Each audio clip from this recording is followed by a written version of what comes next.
land agent to a very, very wealthy landlord who lives here in the middle of this large, huge estate.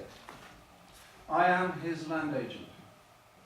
I have been commissioned to start what one would say is an extremely confidential activity. I'm not at liberty to say anything at the moment, but I will when the time comes. So you will see the space. This is a rough representation, close enough, of the state of land of the landlord. Can we agree that this space here, I mean it looks small, but actually it's, it's the size of the road.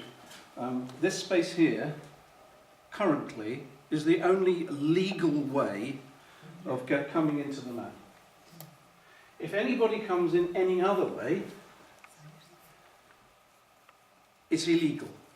There's no other way of coming in here. It's through here. That agreed? You are illegal. But you are illegal. Well, there's not much we can do about aeroplanes and helicopters. If people want to take photographs of it, what can we do? But if anybody was thinking about landing, yes, we would instantly inform the authorities, and they would be, they would be arrested. The master of this land is very, very particular about his privacy and the privacy of the family. yes. So that is agreed. Now, this land here, and I think you will have some people that will help you. It is in a really inaccessible place within the British Isles called the Scottish Highlands. It's very north. There's a wicked winter nearly every year, somewhere on the land. But it is very, very private. Now, what I'd ask you, if you would, is just to think to yourselves, and you'll need a piece of paper, and you might need to steal a pen, or if you've got your own pen, what I'd ask you to do is to draw what you think is on the land. Now, when I say you might need some help, you might need some help from somebody who's in Britain if you think, well, I don't know anything about Scotland, so, help me out here. Or you might say, I know a lot about Scotland because it's very similar to parts of Germany, so, I don't have a problem with it.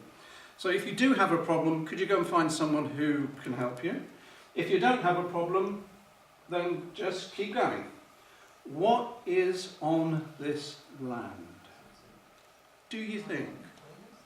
Because we can build this land together. If you think there is a forest here, then you will cut up a piece of paper here, and you'll put the representation of a forest, and you'll take the forest and you'll put it somewhere on here. You might say, there's a lot of forest. Right, well, we'll have a lot of forests.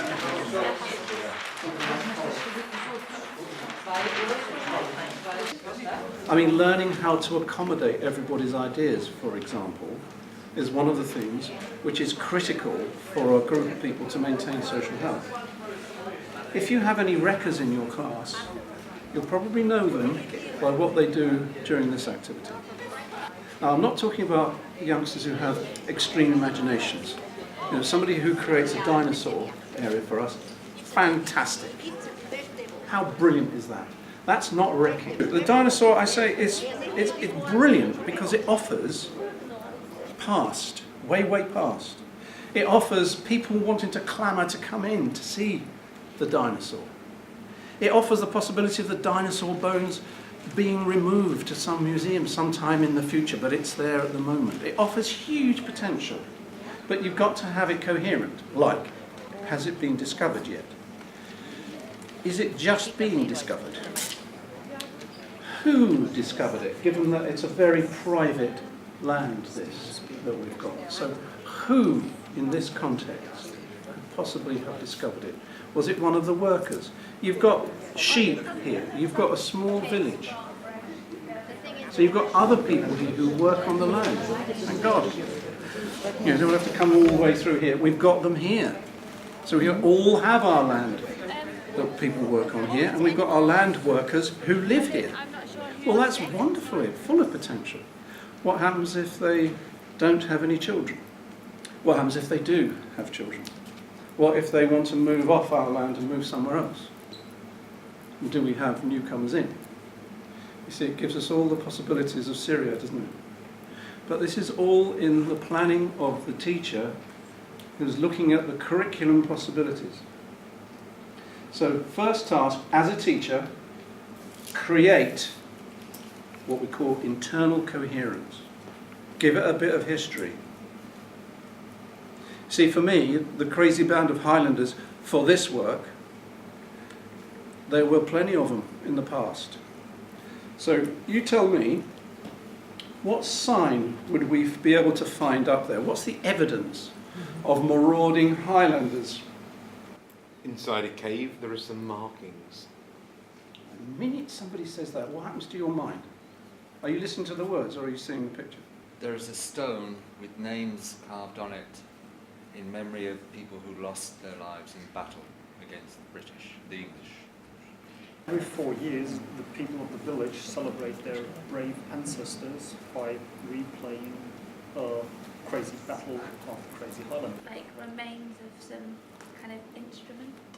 So we think to ourselves, how did the implements, or the first one, get discovered? Was it discovered by one of the family? Did a sheep die there and they picked the sheep up and there was this strange looking implement? We don't know, we just let that run back in our mind. Because you're trying to make that what we call coherent, sensible, for the way in which the teacher needs. It's not just a plaything for the class, it's a teaching tool, so we have to keep the rigour there. That's what this process is about. Now, before we move into the set up the Mantle of the Expert, what curriculum do you know that you will be able to work from this? What curriculum is in here? I mean, you've already mentioned, well, we've got different sorts of languages, at least words from different sorts of languages. So we do have English as a second language, and we have a range of different language opportunities here. So that's one, the teaching of a foreign language. But there are plenty of others. See what you come up with.